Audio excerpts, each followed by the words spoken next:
गरीब पर ठंड का कहर।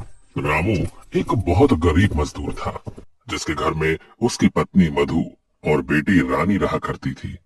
पर अब गर्मियों का मौसम जाने को था और सर्दियों का मौसम आने को था।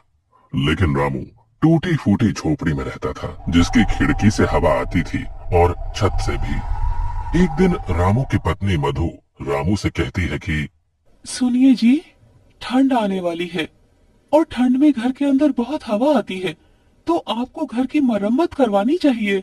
और रामू उसे कहता है कि मैं कल जाकर अपने मालिक से कुछ पैसे उधार ले आऊंगा, ताकि हम अपने घर की मरम्मत करवा सके।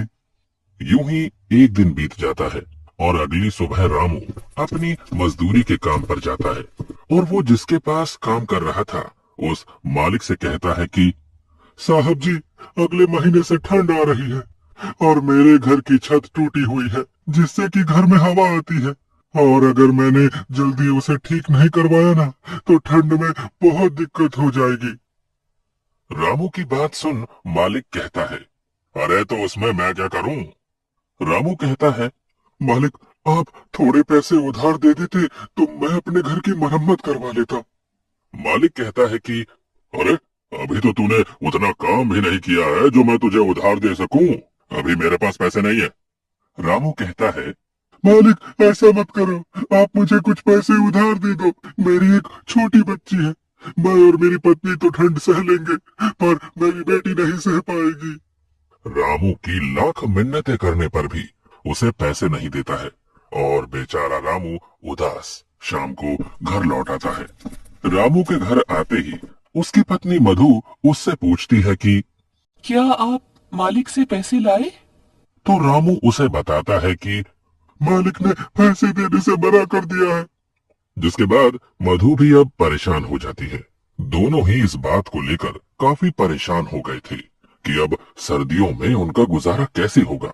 अब रामू मधु से कहता है कि अभी ठंड आने में पूरा एक महीना बाकी है, तो मैं अगले महीने की पहली तारीख को अपने मालिक से पैसे के लिए बोलूंगा, और तब शायद मालिक मना न करे। और ये सुन मधु कहती है कि हाँ, ये सही रहेगा। यूं ही रामू को मजदूरी करते हुए एक महीना और बीत जाता है, और जब रामू अपने मालिक से कहता है, मालिक, अब तो पूरा एक महीना हो गया है और थोड़ी थोड़ी ठंड भी होने लगी है।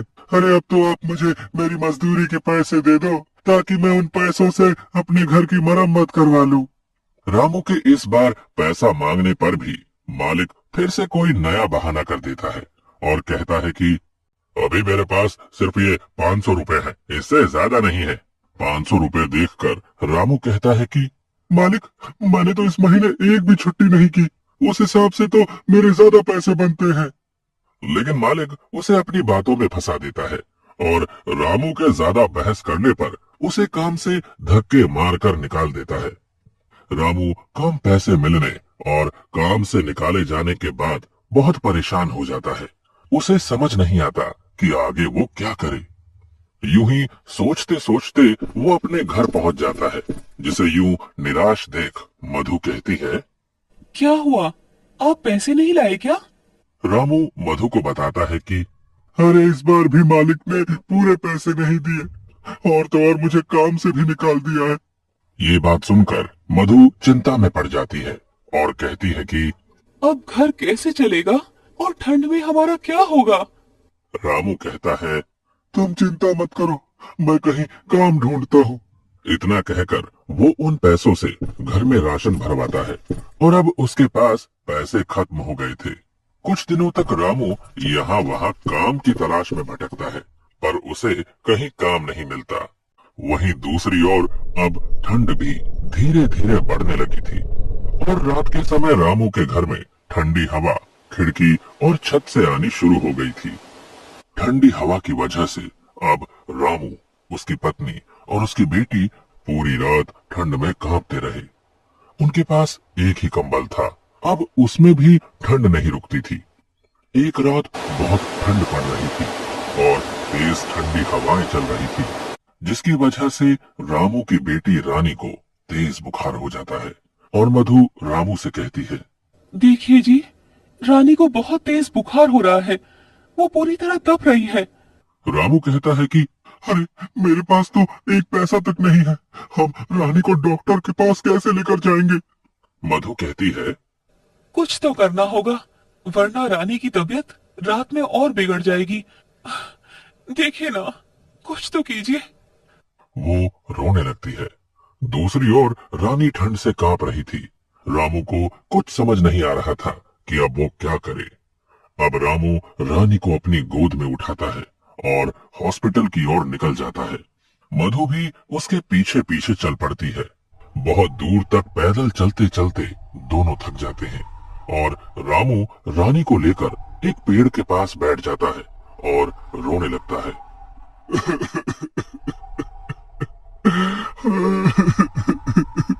मुझे रोना आ रहा है अपनी लाचारी पर कि हमारे पास पैसे नहीं है कि हम अपनी बेटी को हॉस्पिटल तक ले जा सके। रानी के दिल की धड़कनें अब तेज हो रही थी और फिर से रामू उठता है और अपनी बेटी को लेकर हॉस्पिटल की ओर चल देता है। कुछ घंटों चलने के बाद वो मधु के साथ रानी को लेकर हॉस्पिटल पहुंच जाता है। लेकिन अफसोस, उसके पास पैसे न होने पर डॉक्टर रानी का इलाज करने से इनकार कर देते हैं और रामू मधु और रानी को अस्पताल से बाहर कर देते हैं। अस्पताल की सीढ़ी पर रामू अपनी बेटी को गोद में लिए बैठा रो रहा था और दूसरी ओर ठंड धीरे धीरे बढ़ती जा रही थी। ज्यादा ठंड होने की वजह से अब तीनों ही बुखार से जूझ रहे थे और तीनों ही हॉस्पिटल की सीढ़ी पर बेहोश हो जाते हैं। अगली सुबह जब रामू की आंख खुलती है तो वो खुद को हॉस्पिटल के अंदर बेड पर पाता है। ये देख रामू के मन में बहुत से सवाल आते हैं। अरे मैं अंदर कैसे आया, मुझे कौन लाया और मधु और रानी कहाँ है। इतने में उसके सामने वो डॉक्टर आता है जिसने उसकी बेटी को पैसा ना होने की वजह से एडमिट नहीं किया था और रामू उससे सवाल करता है कि हाँ, मुझे अंदर कौन लाया। जिसके बाद डॉक्टर बताता है कि आपको एक औरत ने हॉस्पिटल में भर्ती करवाया क्योंकि आप सभी को ठंड लगने की वजह से तेज बुखार हो गया था और आप तीनों ही सीढ़ियों पर बेहोश थे। रामू उस औरत के बारे में पूछता है कि वो कौन है तो डॉक्टर सामने की ओर इशारा करके उस औरत के बारे में बताता है। अब रामू जाकर उस औरत से बात करता है और पूछता है, आपका बहुत बहुत धन्यवाद, लेकिन आपने हमारी मदद क्यों की। तो वो औरत बताती है, मेरा आपके परिवार से कोई रिश्ता नहीं है, लेकिन एक टाइम था जब मेरे साथ भी ऐसा ही हुआ था और मेरी फैमिली बहुत गरीब थी।